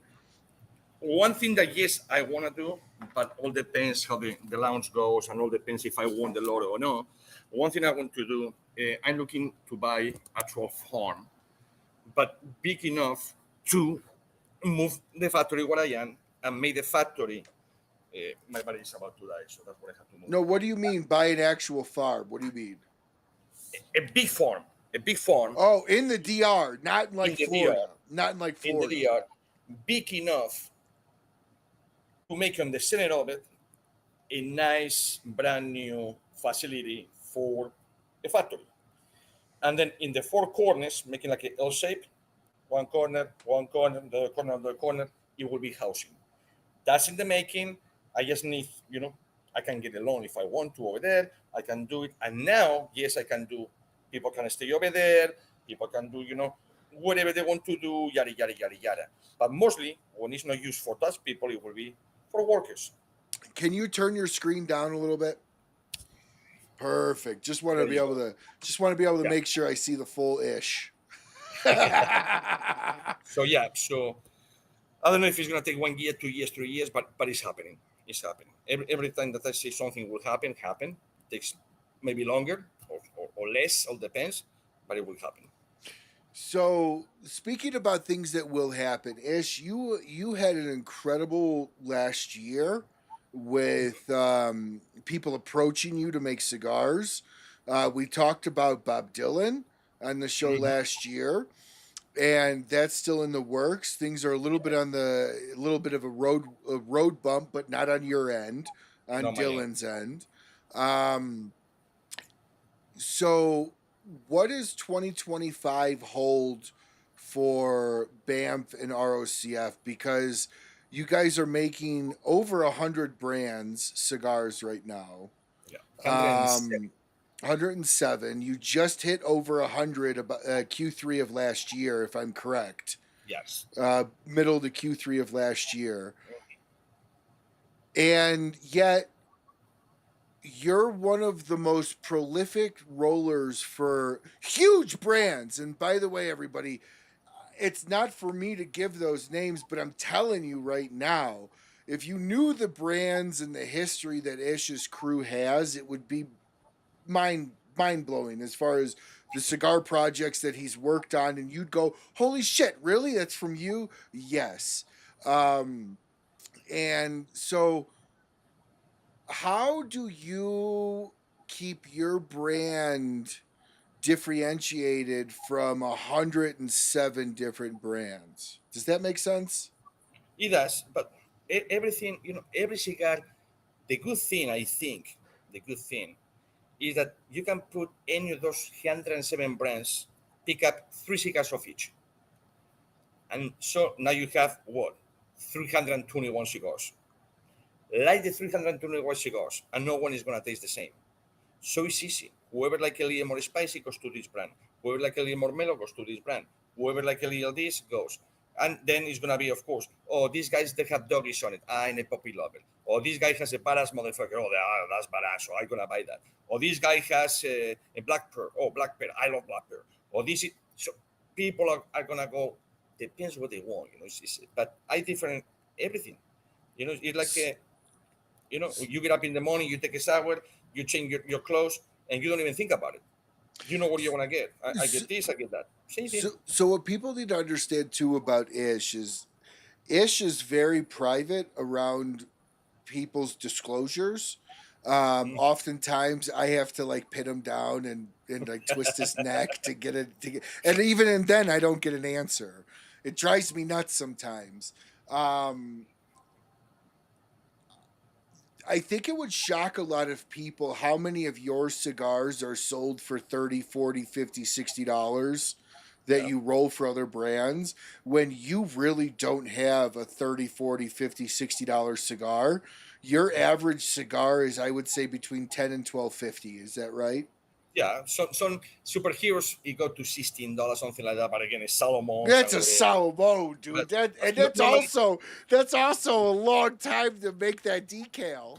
So yeah, it will be between $7 to the most expensive one, probably $16, something like that.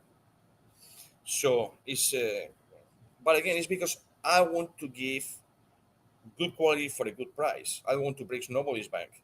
Like for instance, with the Pure African and with the Lot of Blood and with the Area 51, everybody's telling me if that cigar was $50 a cigar, you will be with no cigars in yourselves in 5 minutes because people know you, not the cigar, how good it is.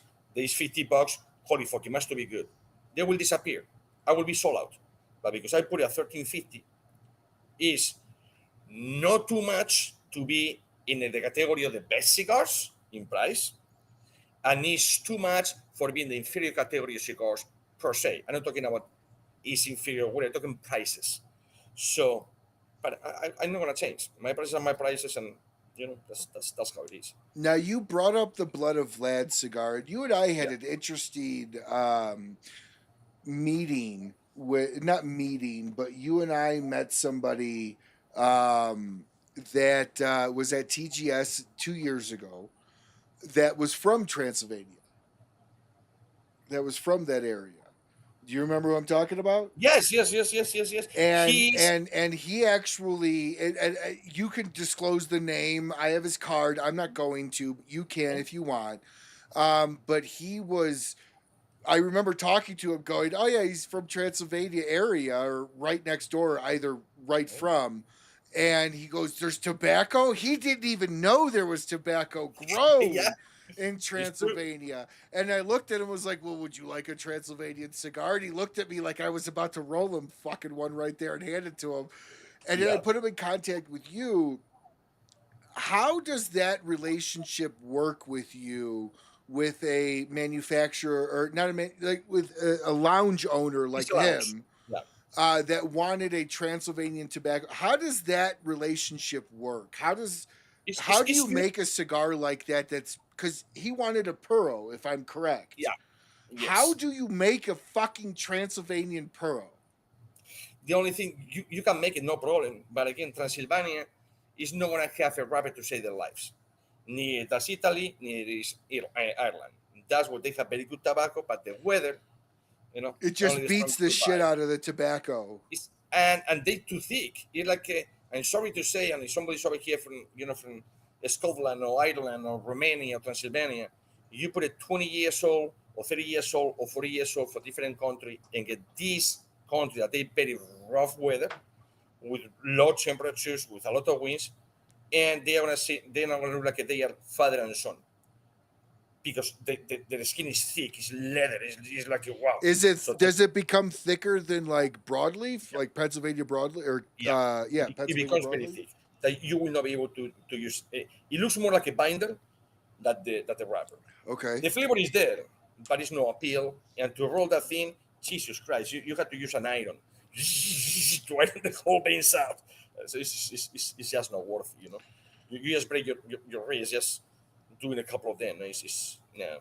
So then, when how is he still a client of yours? He's still in how is it called Lexington, Virginia. Yes. Yeah. And does he sell online? Because I'm just curious.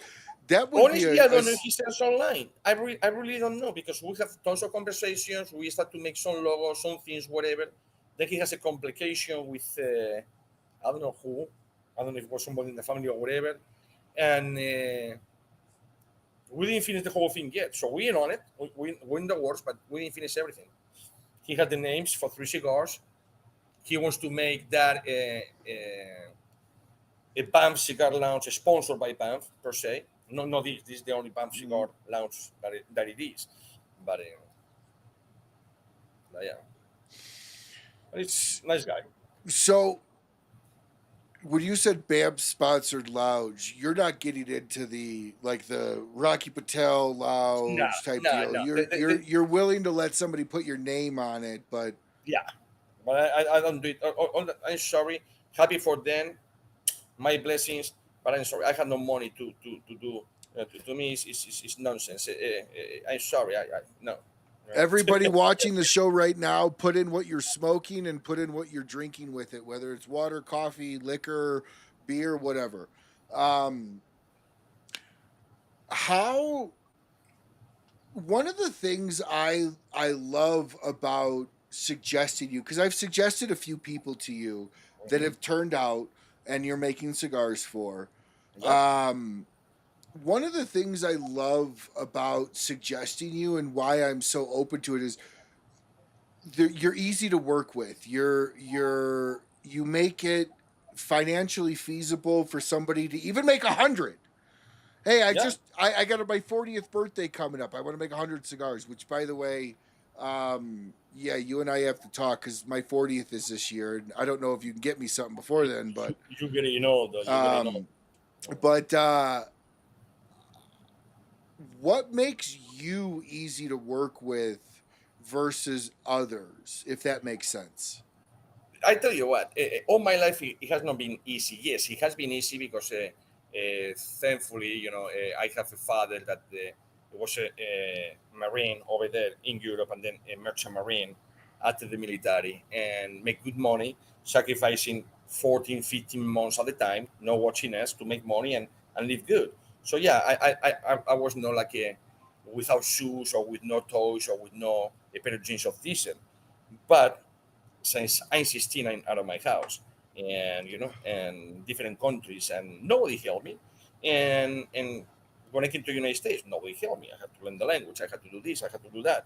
So I don't want people to go, if I can make the life easier, as long as that they don't fuck with me, I made the life easy. So I know here, you are not going to get rich unless you are the names that we talk, because it comes for generations or because they come for money.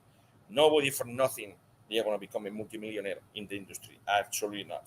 So if somebody told you that, is they lying or they just won the lotto and they told you that they sold a million cigars. Or they had to start in the 90s because it's a lot harder now. Exactly. So, but I like to help people, honestly. Is you think about it, I build houses, what? I help people to have a roof. And military, law enforcement, why? To help people not to get fucked up or assault. I guess it's how I am. So I can be hard here sometimes, but I like to help people. If anybody's watching this and has either a special occasion or anything coming up, not that he necessarily has the time, but if you're looking for something a year out, 10 months out, 12 months out, and you want a couple hundred cigars, Ish is the guy to go to. He'll make it right, and he can do it for you, and he doesn't expect a reorder unless you want to, and that's really you're a rarity in this industry in the sense that you're a master blender that'll blend for anybody. You won't just blend for a company. If I'm a business owner and I want to give out 100 or 200 cigars for my company, you'll blend them, and you'll do it, and you'll make them, and that's really what separates you and the true love of the business from some of the big guys that are looking at how much can you move of these cigars. Because what's the average going order for a lot of the big guys? 10 grand? 10, 15. Or I should say 10,000 cigars? Yeah, 10, 15. I have people, like I was making for this guy, 950,000 cigars a month. But then I have people that they only want 100 cigars. And then I have people, it's two old guys. One is over here by me in Palm Beach County. The other one is in Miami-Dade. So in Florida, no matter what. That they have the wholesale license, so they can buy cigars, wholesale, and it's just for me to make the cigars. Because they say, I'd rather to pay you, I save money, and I smoke whatever I want. And I made them probably about 50 cigars a month or whatever. So every other month, I send them the 100 cigars. They send me the money, and that's it. So it's and they tell me, man, nobody can do this for us. Or nobody say everybody can. They just don't want to. Correct, because their budget line doesn't say it's worth it. But again, I'm a guy that I have contractors. Okay, remember, I'm good contractor, but then I'm an inspector. So I have to inspect this fucker's work. And some of them, they say, oh, if it's not over $300,000 or $400,000 house, I don't get up out of bed. As it must to be good for you. Because if somebody call me 20 miles away to change a fucking toilet for $75, I will go and do it. It's $75 in my pocket. Not being in bed for 3 months until all of a sudden somebody call you to do something. So I don't give a fuck. My rings doesn't fall from my hands because I don't use them anyways. So, but you have to be simple. You can be an asshole. Sometimes I can be an asshole, or looks like a one, which I'm not. You already know. I'm a piece of bread, to be honest with you. Don't push me because you're gonna find me. I'm a piece of bread. But I like to help people, man. I think that's life. Help people. The one thing I'll tell you about Ish, don't ask a question you don't want an honest answer to, because you might not like the fucking answer. And that's honestly one of the things that's always drawn me to you, and to the point where, like, I will call you and ask you if something's real. Yeah. Is this real? I mean, so I want to kind of finish the show here with a question and a line that I've never asked anybody on the show before. Okay. And that is, what is your take on lost and found? Meaning, I go to a factory, I find cigars, and I release them. Do you have cigar? And part two to that question is, do you have cigars that you have not released stored in your factory? No. Okay, so what's your take on lost and founds? Why do they exist? Lost and founds is two ways to help. I will not get it. I will not get involved in that, period. Because if it's a good cigar and you only can get it one time, what's the point to have a great cigar you can reproduce again? But lost and founds, you're a brand that you want to do that, like a Cowboy was doing, and many other people before him were doing, but he's the guy that came with the name, for instance. You help in the factory, not to have cigars over there doing nothing. So they are going to have some money for that. At least they recuperate material and labor, maybe. Maybe they don't make much money, but at least something. And you become with cigars that otherwise you would not be able to buy.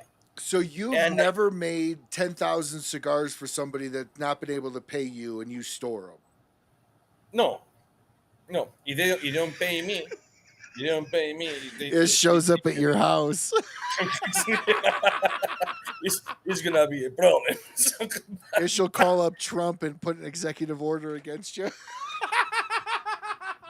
It's a little much from me, so yeah, it can happen.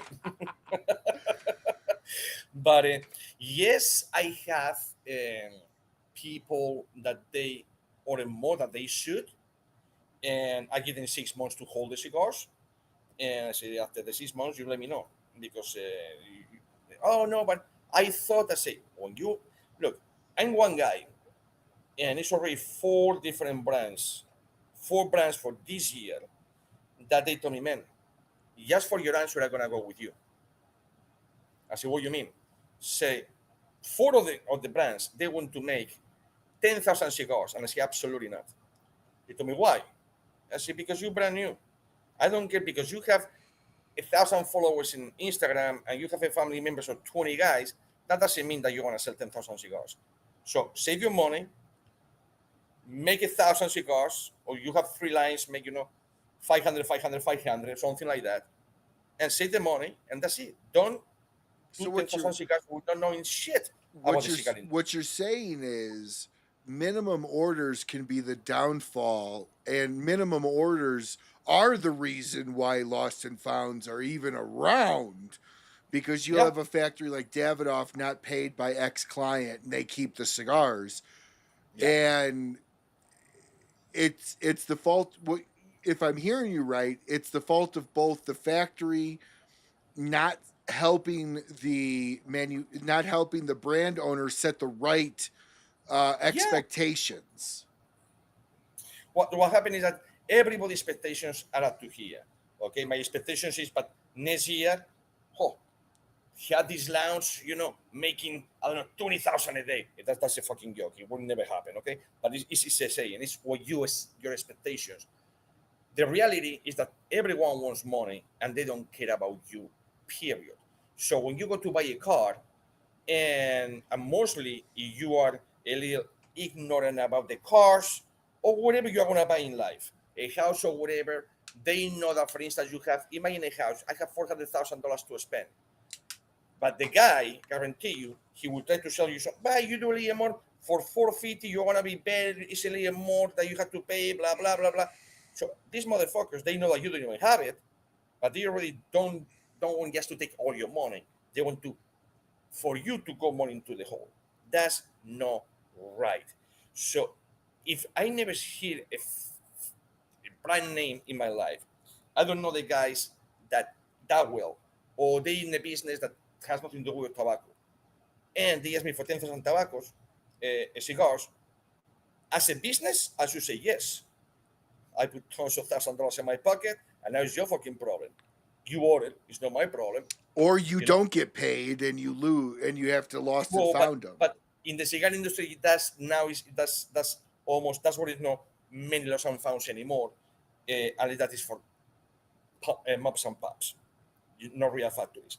Factory now you have two ways to do, or you pay 100% in advance, or you pay 50%, and before the cigars leave the factory, you 50%. Otherwise, you lose your 50% and the whole cigars. We came all the factories to the same conclusion: you will not get your tobacco if you are not 100% paid.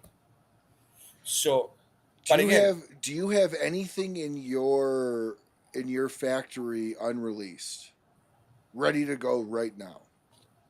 Yeah. No. When I say unreleased, I mean unbanded, just made. Oh, but it's mine. But it's my cigar. Is correct? Correct. Yeah. But my point is, do you have anything you've played with and made 1,000 cigars just to see what it's like and have them sitting around?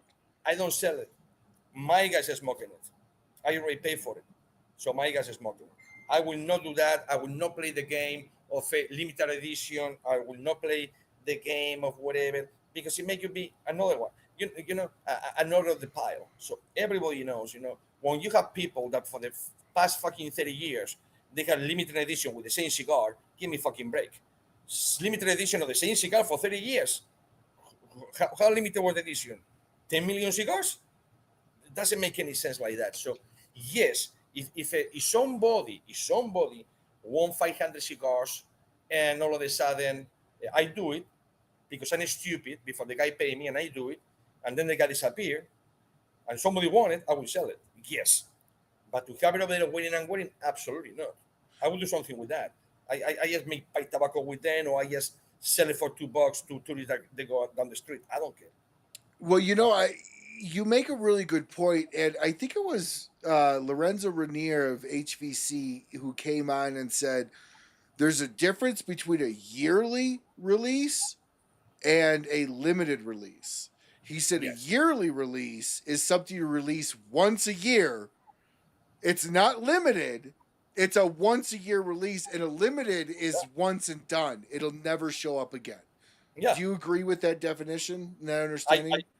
I agree with that to a point, because from one year to another, the tobacco needs more than 1 year to be ready. So, but yeah, you can do that. Yes, absolutely yes. And yes, but mostly those releases is just to make think people that is the best, it's like cream or like cream, and now you, instead to charge $15 for a cigar, you're going to charge $55 for a cigar. The same thing happened with how it's called, with the year of the dragon, the year of the tiger, the year of whatever. Thank you, sir.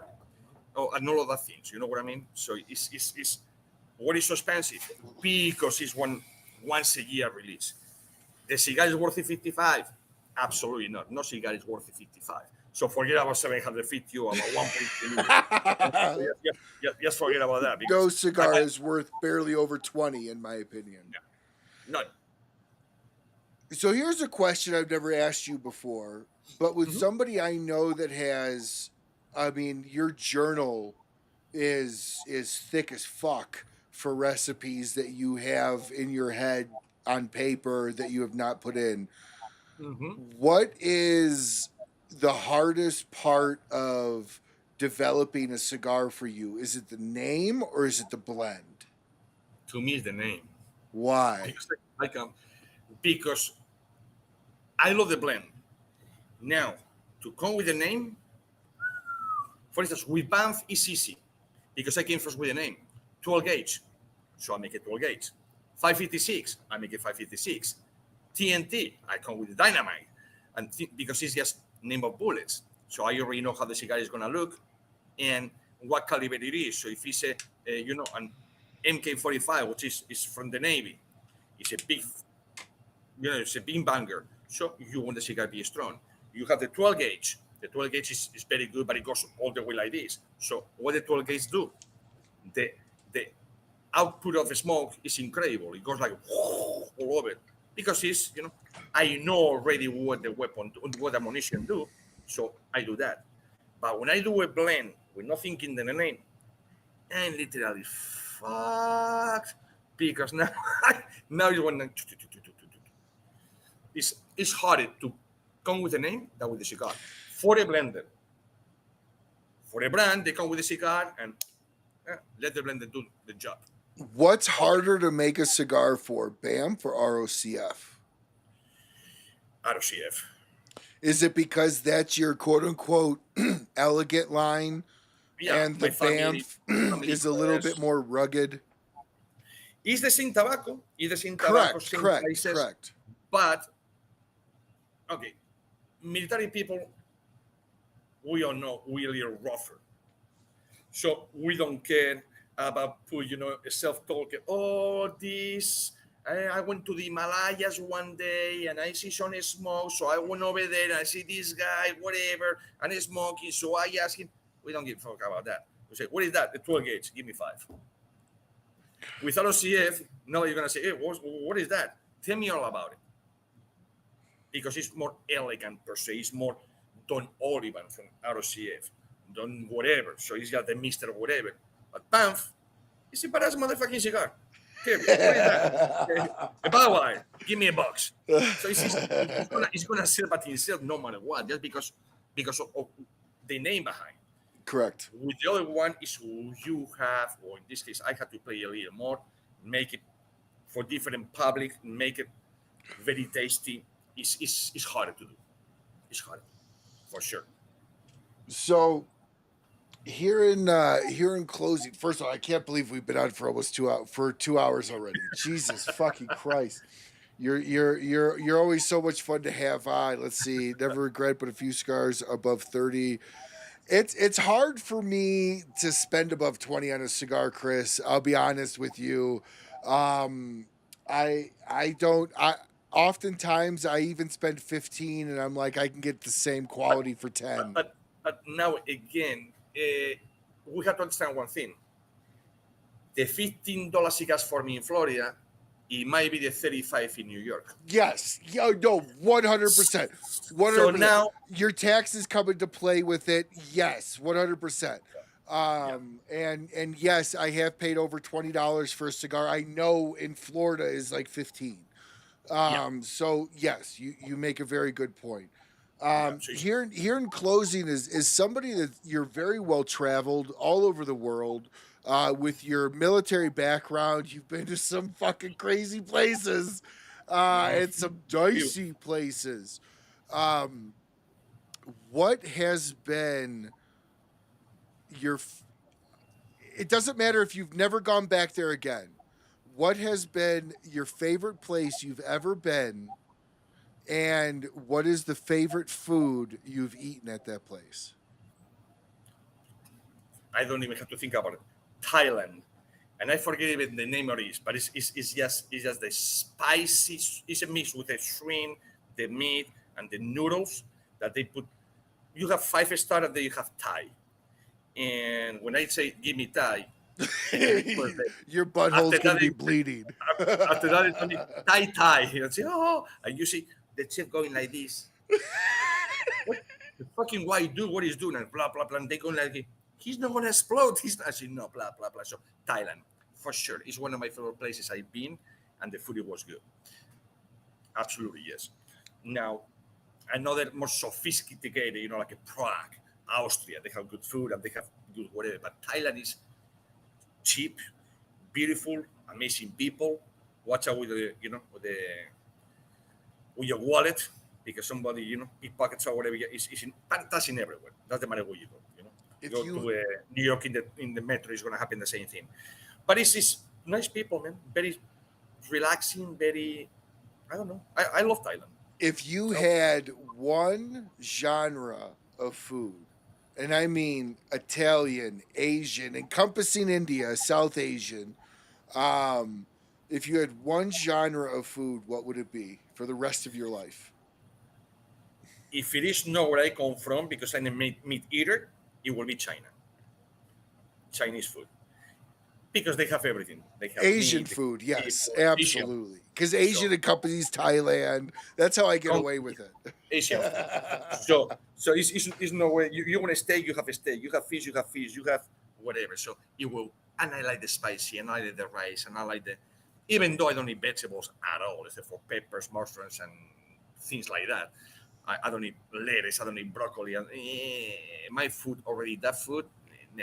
So what's a food that Carrie introduced? Carrie, by the way, is his wife. Everybody, what's a food that Carrie introduced you to that you had never had before her?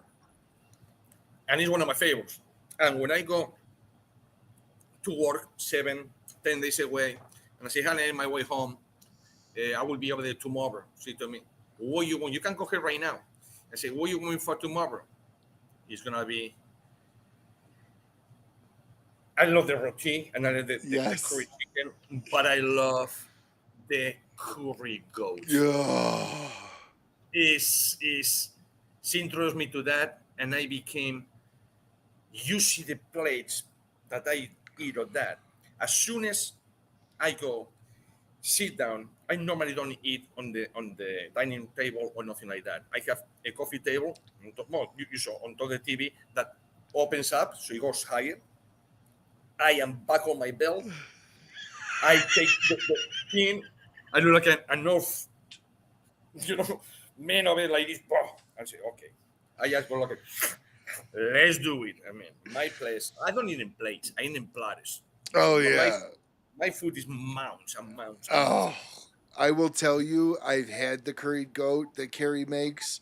I actually didn't have a ride over there at last TGS that I was there, and they made curried goat. I'll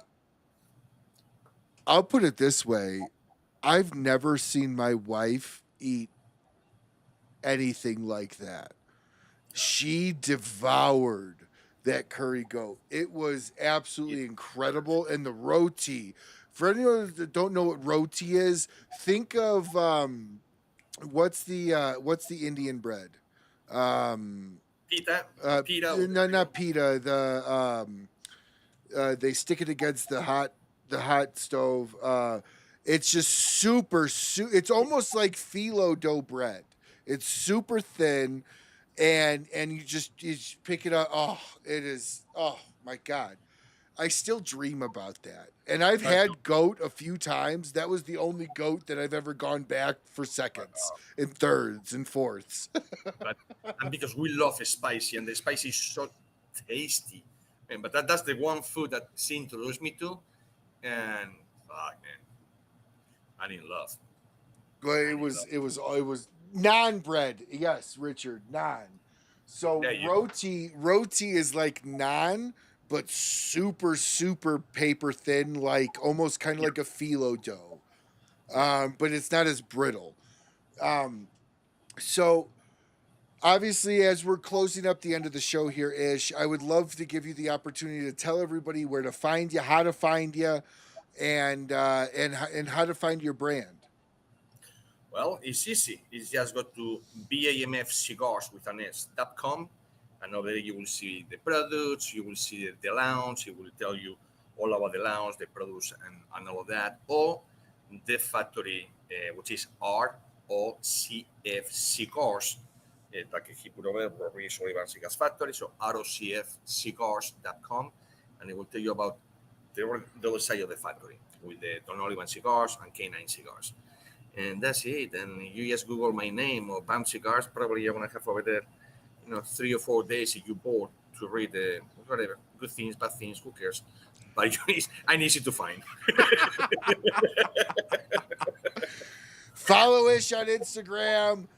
Check out BAMF Cigars. Check out the details in the description for BAMF Cigars and ROCF Cigars. You'll get a 15% promo code on that as well for watching the show tonight. Thank you all for watching. I hope you had a great time. It's always fun to have Ish on. Absolutely. He's my human fucking lie detector in the cigar industry, and I love it. So until we see you again, smoke what you like, smoke as often as you can, and have a great great rest of your night. Good night, guys. Have a good night. Bye, everyone. Yes. Oh, real quick, Ish, does the code still work? Yes. Yes, the code still works. Awesome. Yes. So here's the sign out again. Until we see you again, smoke what you like, smoke as often as you can, and have a great rest of your week. Bye, everyone. Hey, guys.